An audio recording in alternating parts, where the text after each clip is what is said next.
Well, what an impressive day of fuckery, I have to say. It's third Monday of the week, and it's Wednesday, by the way. 2009 Jeep Grand Cherokee. Customer states it's got a shift flare. Now, I took it out and drove it, and I could get it to shift flare. But, so we elected to do the whole inspection, pull the pan, see how that looks. That magnet cannot hold any more metal. That's impressive. Let alone all the non-magnetic bushing material that's in this thing. You could pan it out. It's crazy. So, it's 7:15. Just watched Connor, 20 after 7. Watch Connor's premiere at This Old Farm. If you're not subscribed, and go over to This Old Farm and subscribe. Or F This Old Arm. It depends on how the logo shows up. Ford Focus parts, seat heaters for Escape, some 5W40 that I don't have a place for yet, Kia parts, Buick parts, F-150 parts. We got a lot of things to do yet. So, yeah, I gotta get ready for a live stream here, get things set up, camera set up, figure out what I'm going to do, if I'm going to drink beer or actually do something tonight. I don't know.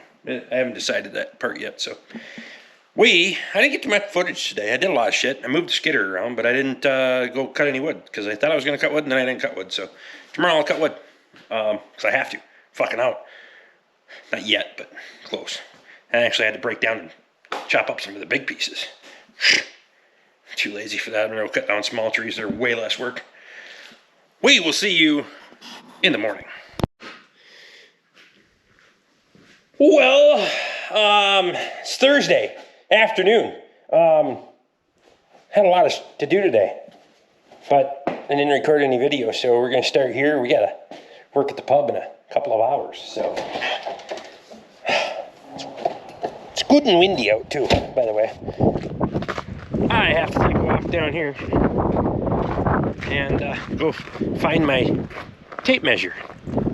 Someone keeps taking my tape measure and it doesn't make it back to the shop. Who that could be. Damn kids. Damn kids.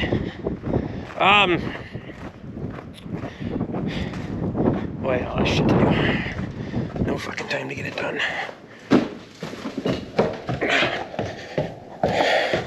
For you guys that are new, it's just Connor's chicken coop. Connor's chicken coop. This is my tape measure. Hunting for a tape measure. Maybe I lost it. Did I lose it? Shit. Well, my tape measure sits there, and this should go by the bathroom, but anyway.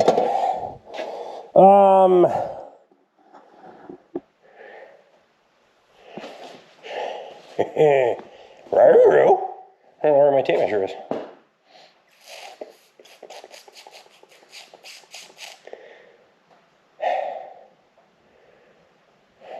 Stand by. Alright, so as you can see, I have a 2x2 14 gauge. This is square tubing, 2 pieces, 12 feet long. What we're going to do is we're going to build a powertrain stand. I'm going to call it a powertrain stand. So we got a 31.5 in between the ramps here. We'll go back here just to verify in the back.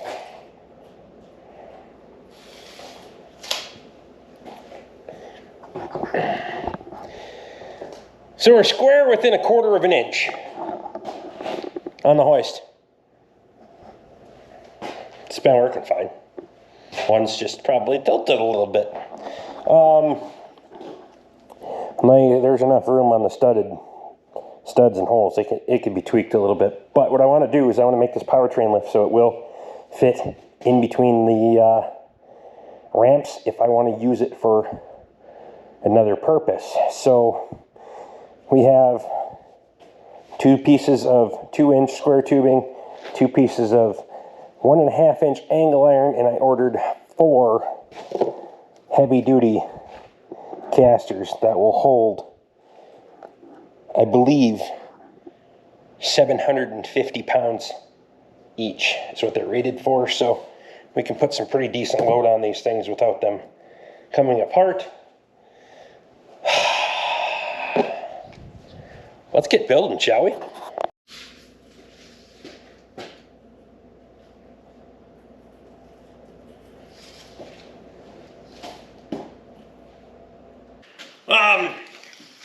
We are going to build a powertrain stand. So for many of you that are familiar or do any wrenching, most of your front wheel drive vehicles, SUVs, anything that isn't a pickup truck anymore, the engine and transmission most of the time have to come out of the bottom. So what we're going to build today is a stand so I can set that engine and transmission on it and then lift the body off with the hoist you see here. So I was taking a couple of dimensional pictures. I want to be able to fit it in between the ramps, one direction, turn it sideways the other direction. I'm thinking that my dimensions in my head are about 30 by 40. That's kind of what I'm coming up with. Measuring subframes, looking at things. We're going to kind of make this a universal apparatus so we can use it for multiple things. Engine stand in the future. Large engine stand if I want to put a diesel engine on it and tear it down, things like that. So first of all, we're going to cut up some pieces and then we'll kind of show you the layout and we'll go from there.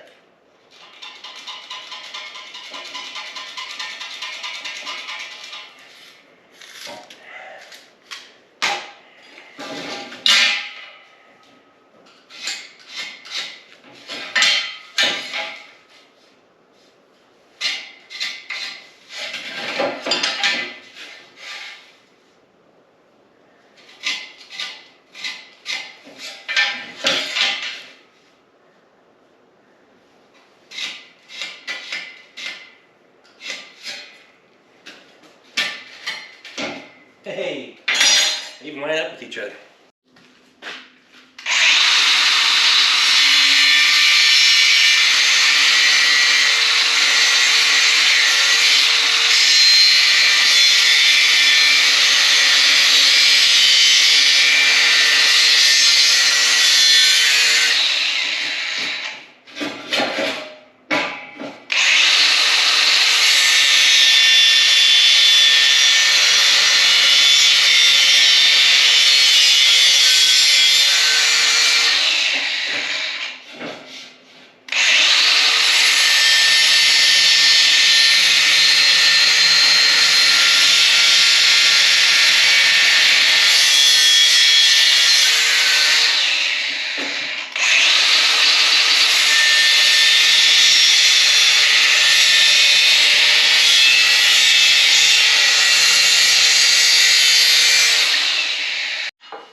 Okay, so obviously we're next day now. Pub was good last night. Wasn't super busy, could have been a lot busier, but you know, it's time of the year too. People are traveling and doing stuff and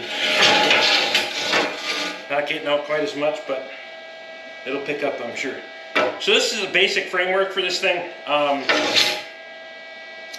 I haven't entirely decided how I'm going to do this yet because this is my main frame, but I need it to be off the ground to support the vehicle because, or I shouldn't say the vehicle, to support the subframe and the powertrain So I can't just take my casters and grab one of these. Ugh.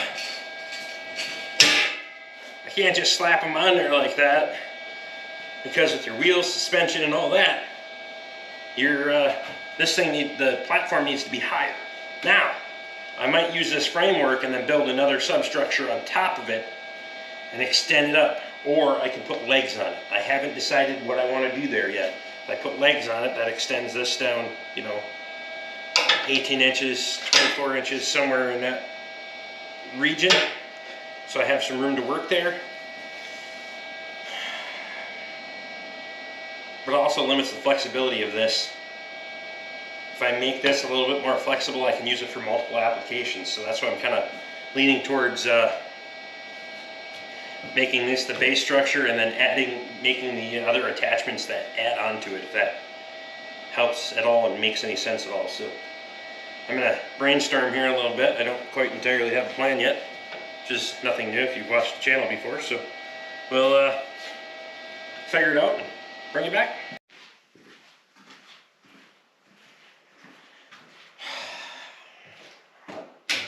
Okay, so as you can see, I went ahead and welded the wheels onto this thing. Couple of reasons here. So I made this to try to kind of be universal, and what I'm thinking here, bear with me, I don't want it to roll away.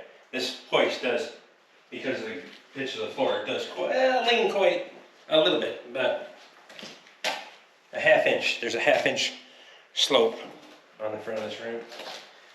Thinking what we're gonna do is take and weld those in there. Not that height. Come here. Oh, I can't take you off there. Tried to rip my. I'm used to it being on a magnet. Make them flush, so that way we could slide adapters in and put a bolt. We'll weld a nut on it with a bolt, so you can tighten it up and secure everything in there. My other alternative is I have this angle iron down here. I can make a track, a sliding track, so I can bolt various things to it.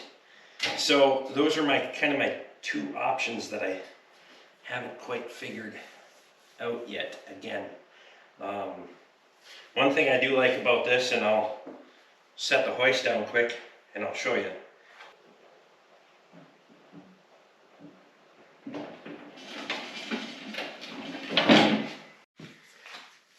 So one thing I like to kind of keep in mind when I'm trying to design and build things for the shop is to try to be as universal, and I don't have a large shop. I can't have a lot of unique tools and fixtures here, especially larger ones. So I need one that'll work for multiple applications. So if we take this, we can come down here, move that magnet, and I designed it so it will go in between the ramps. If I have a vehicle up in the air, we can create a fixture to remove a transmission on a smaller vehicle, potentially even remove the entire vehicle from the hoist. I don't have concrete out in front of the shop, but that's something that could happen in the future. The other thing is, it will go over the top of those ramps. So now, with that low bed profile, say I have something that came in and the suspension's broken and I need to get it over the hoist, we can put that front suspension on this, the front end of that car, and roll it right over the top of the hoist and not have to try to fight with trying to get the wheel and stuff up over the hoist, or have to worry about working on it outside. So those are all things that kind of go through my head in this, and trying to make this a more universal and useful tool in the shop, rather than a one-time application and it gets shoved out back until the next time I need it for something, and then I end up cutting it and modifying it and have several more hours into just making that piece work. So the time spent now to make sure that the design is correct will be well spent later in the final product, when it's more universal and more adapt for the things that I need. So I gotta get back to brainstorming. I'm not good at this planning and drawing on paper, and I can do it in my head. I can't put it on paper for you, so just gotta bear with me.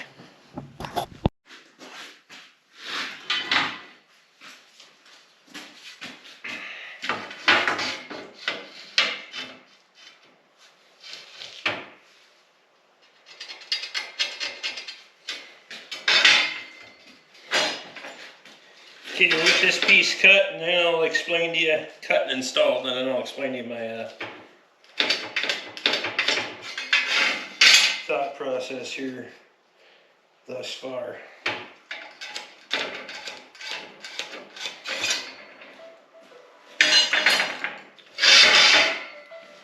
Yeah, it's going.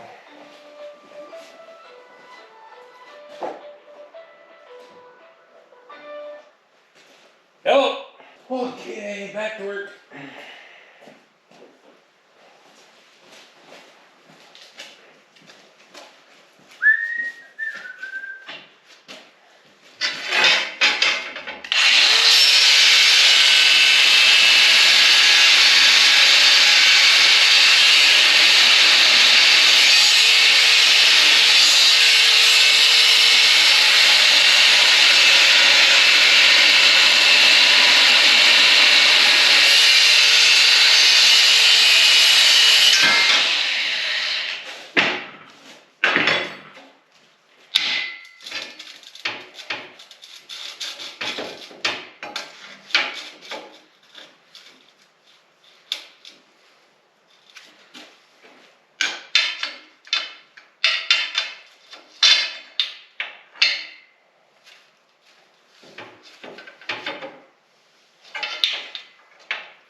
Good job, Rick.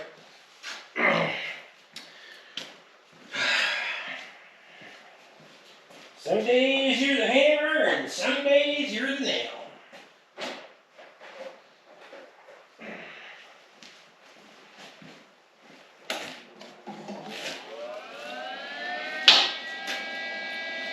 I could have cut this one just a bit longer in friction fit.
Okay, so